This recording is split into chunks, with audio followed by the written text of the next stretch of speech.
everyone. I'm Amy Seeley, president of Seeley Test Pros, helping students to succeed on all kinds of tests from 8th grade to grad school in Cleveland, Ohio. And I'm Mike Bergen, president of Chariot Learning, helping students with tests, school, and life, based out of Rochester, New York. Between the two of us today, we have over 50 years of experience at the highest levels of the test preparation and supplemental education industries. We both love to talk and learn about the latest issues in education, testing, and college admissions. So let's get down to tests and the rest. The fascinating topic we want to explore today is navigating an IEP or 504 plan. But first, let's meet our special guest, Mary Jo O'Neill. Special education advocate Mary Jo O'Neill has a broad background in education. She graduated cum laude from Vermont College of Norwich University and received her Master's of Education in Curriculum Instruction from Cleveland State University. In addition to her time in the classroom, Mary Jo created a division within the Academic Support Center at Notre Dame College to provide quality educational opportunities and support services to students. Mary Jo most recently created her own consulting practice in which she serves as an intervention specialist and parent advocate at Hickman Lowder. She has served as an advocate with the Lawrence School. Mary Jo serves on the National Board of the International Dyslexia Association and is a member of the Julie Billiart Networked Board. She is also a licensed intervention specialist. Welcome. Thank you. Thank you for having me.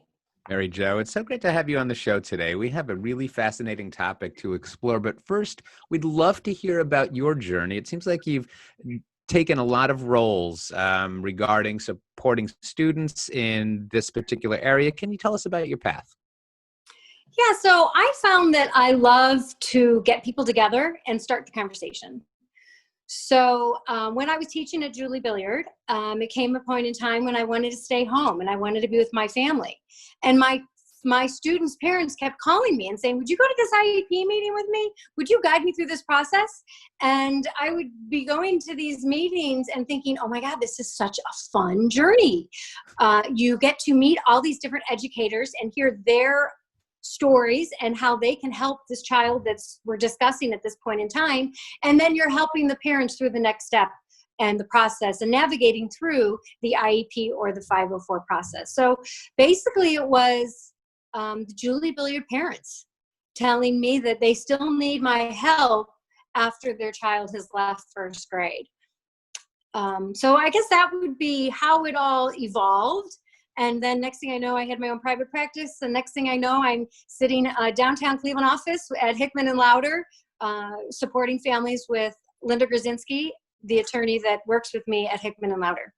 That's amazing. You know, it's always fascinating to find out how people arrive in their position, because sometimes they have a personal experience where they go through a process of admissions or applying for IEPs, and then they learn that they like it from that perspective. But you basically had a practice come to you. A bunch of people formed around you and you couldn't help but continue to serve them. I definitely found myself in this environment because of all of the support around me. So right now you'd classify yourself as a special education or parent advocate. Correct. What exactly does a parent advocate do? So if I were to define it in 3 words, it would be, I support the families.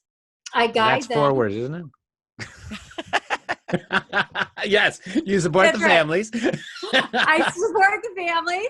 I guide them through their the journey, and I constantly informing, because the IEP process is a lot like alphabetic soup. Like there's so many IEP, ETR, IEE, 504, what connects to what and what does it mean?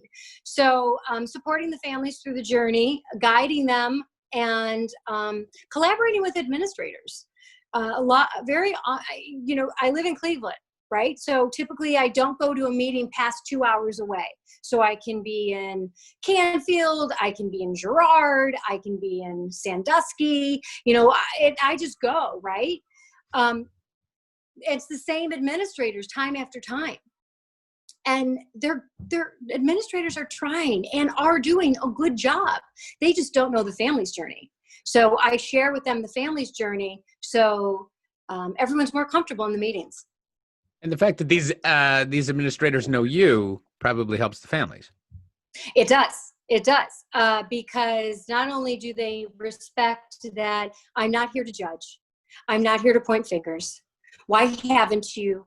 When will you start? Those aren't the conversations we're having. The conversations that we're having is we're looking at the data and what does the school have to offer? I can't go into a district and say, why haven't you given Orton Gillingham? Because they do Wilson. If they have Wilson, that's fine. Let's dive into the Wilson instruction. So maybe we should sort of clarify, what is the difference between a 504 and an IEP? So that's a really good question. And I think one is not better than the other. And I think that is the first thing that families need to understand. If you receive an IEP, the IEP is under a totally different law, Individuals with Disabilities Act. That is very different from a 504. A 504 is under Section 504 of the Rehabilitation Act 1973. Very different. One is not better than the other. They serve different services for each child, but just because you qualify for an IEP doesn't mean that a 504 doesn't serve value to a family. So when I look at the IEP, I look at goals. You look at objectives. You create it's a plan, a steps, timeline. It's clearly defined. Goals are related to the deficits. Now, if we go to a 504 would be accommodations such as clarity of directions, notes before class, extended time, stuff like that. That would be a 504. An IEP are goals and objectives that are being measured, and you're looking at the progress report, which will decide the next steps on that IEP. So that's interesting. So actually, I've never thought of it this way. So what you're suggesting is that you could have two students with similar learning differences, and yet they might each pursue a different objective, meaning one could pursue an IEP and one could pursue a 504, and they might both end up with those, but not because their learning difference was just what they're trying to accomplish. Is that right? That's right. So let's think of a freshman in high school. I'm a freshman in high school and I'm ADHD. I'm just ADHD. That is the diagnosis. So you have the diagnosis. Because you have that diagnosis, you qualify under Section 504, the Rehabilitation Act, 1973. The law supports you, but you don't necessarily qualify for support unless there is a deficit in that classroom setting. Socially, you're having a difficult time engaging. Emotionally, there's something going on. You're leaving and going to the bathroom and hiding because you can't handle all of the noise and the distraction that's occurring in that classroom setting. You're not getting instruction. You're missing something. You need a 504. Now, this is the same child, 504 an ADHD child, freshman in high school. Because of the distraction and the academics that this child has missed over time, they're not comprehending. They're not a good reader, they're not comprehending, and they're not understanding what information is being delivered to them. That child might need to go through the journey, the planning meeting, and decide to see as a team if he qualifies for an IEP. You just don't know until you ask the questions and have everyone sit at the table to decide what will best serve this child, this freshman, what will best serve this freshman who is ADHD. So if you could clarify a point, 504 you said is associated with accommodations, but a student who gets an IEP could also get accommodations, the same kind of accommodations that you could get under a 504? That is an awesome question. And some people don't understand that. I just love that you brought that up. I will hear frequently, well, why would I worry about getting the IEP if I have a 504? Because the 504 takes me through college. It actually started because of the workforce, right? So why would I need this IEP when I'm a freshman? Well, you're going to have that embedded in the IEP. Those accommodations are embedded. So if your child is a freshman in high school and is ADHD and qualifies for for an IEP, take that IEP, take that instruction, and be looking at those accommodations, because it's those accommodations that are going to be delivered in college and moving forward. They're just going to turn it into their own form. That's interesting. And yeah, we spoke with our mutual friends at Notre Dame College about transitioning your IEP or 504 plan to college. That's a whole other basket of information. Let's get back to the beginning, which is when a student, maybe it's just beginning high school, maybe it's before that, maybe it's the middle of high school, is struggling, and people around that student recognize that maybe a 504 IEP is called for. What are the steps that families should take? So first, my first point is the parents need to be clear on their concerns. So you need to sit at home with your son or your daughter and have that son dump all of the concerns. What are those anxious moments that they're having during their school day? What is causing them to drift during science class, and they're getting overwhelmed and they're not understanding the vocabulary words? We don't know unless we ask. So you first have to ask the student, what are your concerns? How can we help?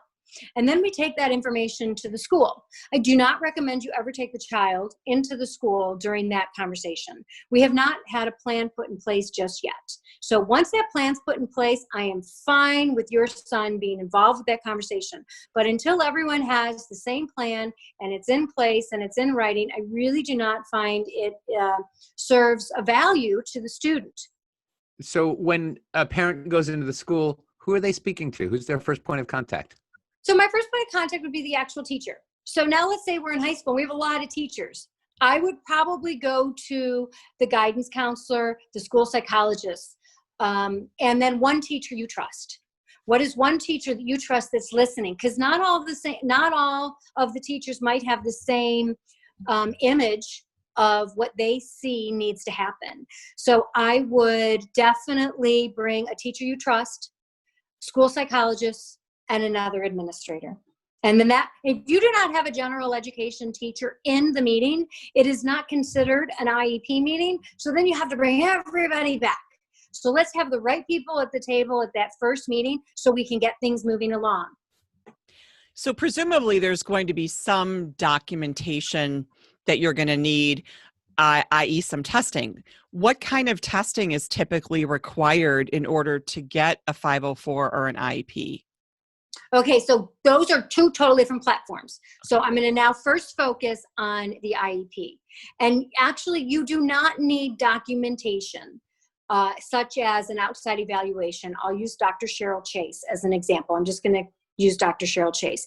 You do not need an ADHD diagnosis to dive into the IEP process. What you need is data that shows your child is not progressing in the academic setting. And that's all school-based. That's all grades. Yes. I did not know this, Mary Jo. I thought you always needed a psychological evaluation to apply for accommodations. No. So now we're going down the next path. Accommodations for the 504. Yes, it is helpful to have that outside diagnosis to bring to the table, because once you have that out diagnosis, you qualify under the umbrella of the law. Yes. But now I'm talking about the IEP. Right. So now let's go back to that IEP. That IEP, you just need to show a timeline of regression. If you look at the STAR test, if you look at his MAP test, if you look at his spelling test, every month, every week, everyone's you can get at least 75 and above, but he's only getting 2 words, and it's been week after week after week after week. That shows he is not able to hold on to the concept. He gets it on Monday. He can't retain it. There's something wrong there. So let's dig deep. And that's when you determine whether the child, are we suspecting a disability? That's when you dive in and you do the assessments. Those assessments, it's called a planning meeting. Are you familiar with a planning meeting? Should I dive into that planning meeting? You want to hear about the planning meeting? Please, if you have a moment, I'd love to hear about it.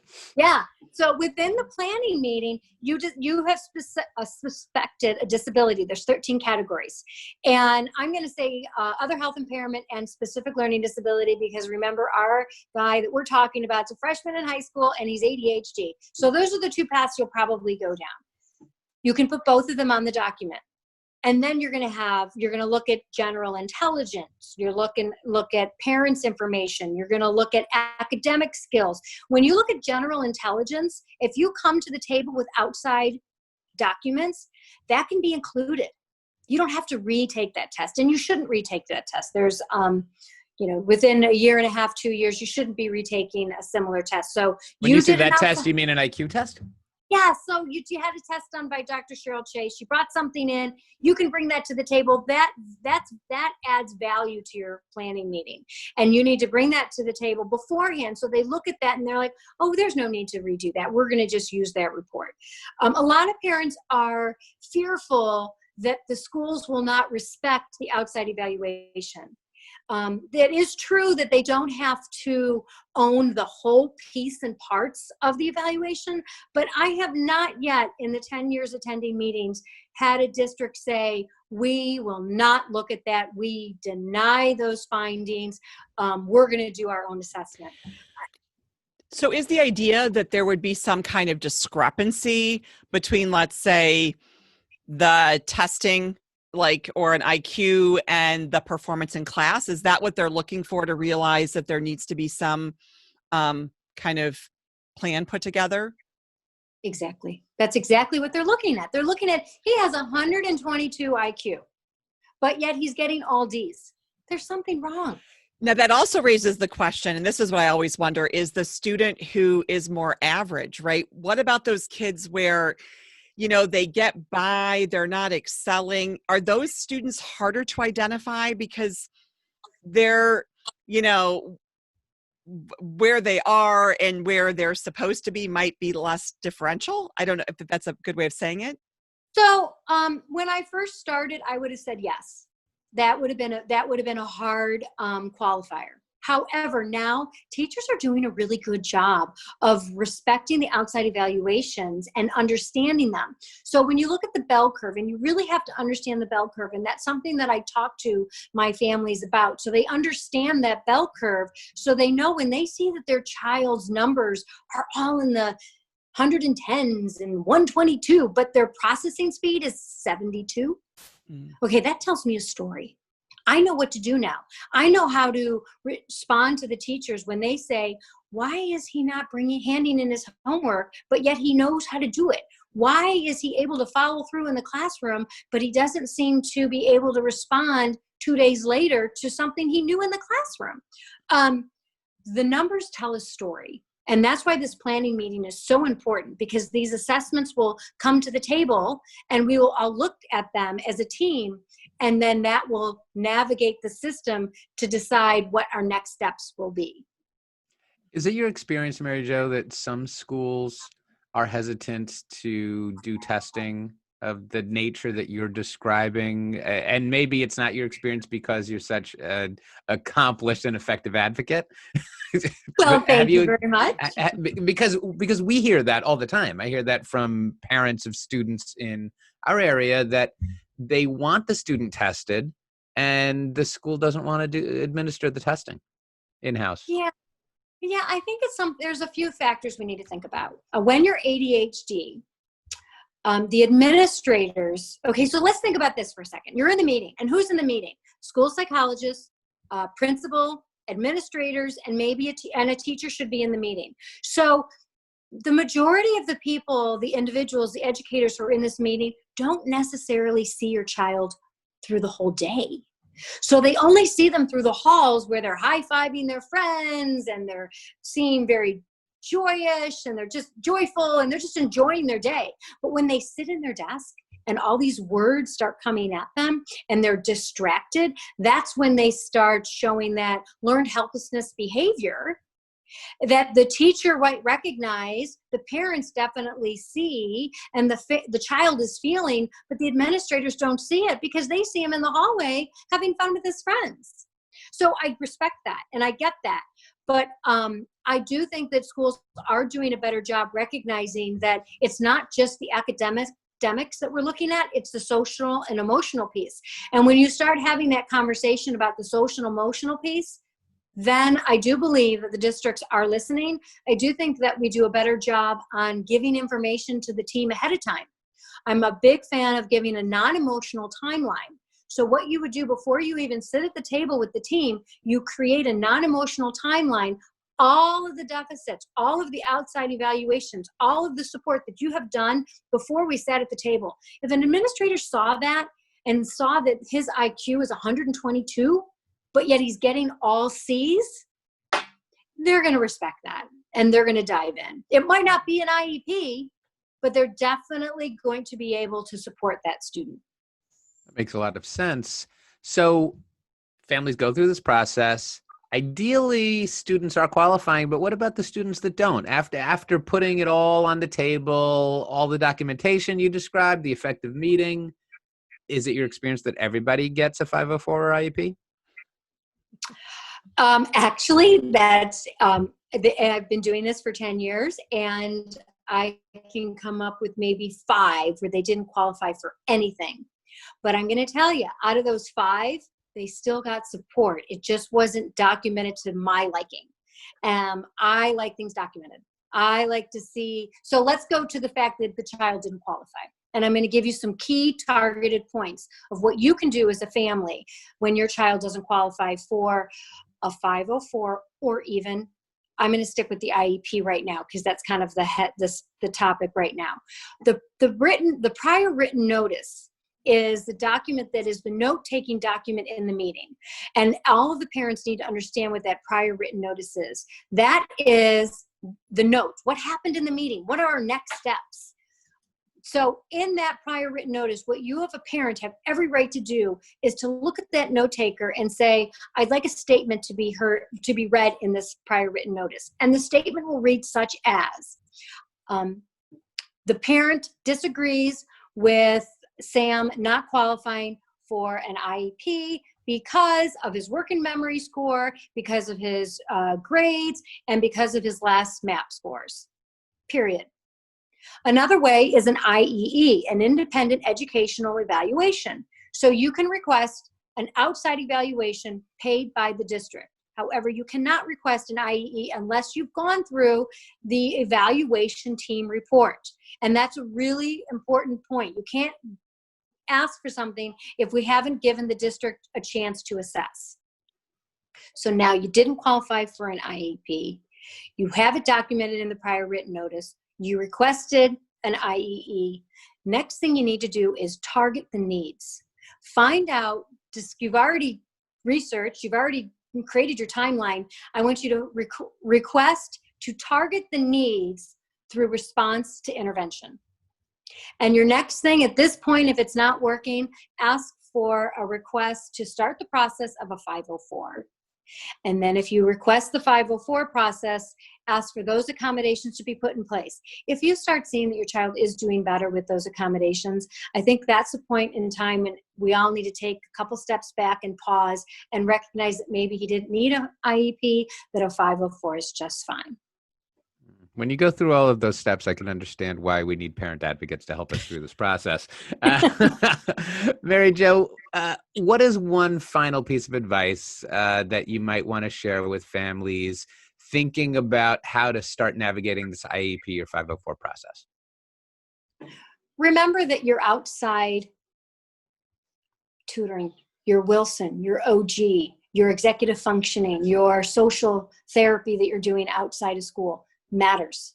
Bring that to the district. Also, don't look to the district as a threat. Look to them as support and guidance, and don't go in asking the questions, how come you haven't? Go in with the response, how can we work together? How can we do this together? And then always keep really good data. Your data matters. Have a piece of paper always in front of you. How long is it taking Sam to complete his schoolwork? How many nights does he come deliriously tired because the day was so strenuous? You need to collect that data and bring it to the table because the teachers want to know. They can't help if they don't understand. That is so helpful. I think that we could probably talk about navigating an IEP or 504 plan all day. Unfortunately, we're out of time. Thank you so much, Mary Jo, for joining us today. Thank you for having me, and I hope you found this helpful. For sure. Now, if listeners want to get in touch with you, what's the best way for them to do that?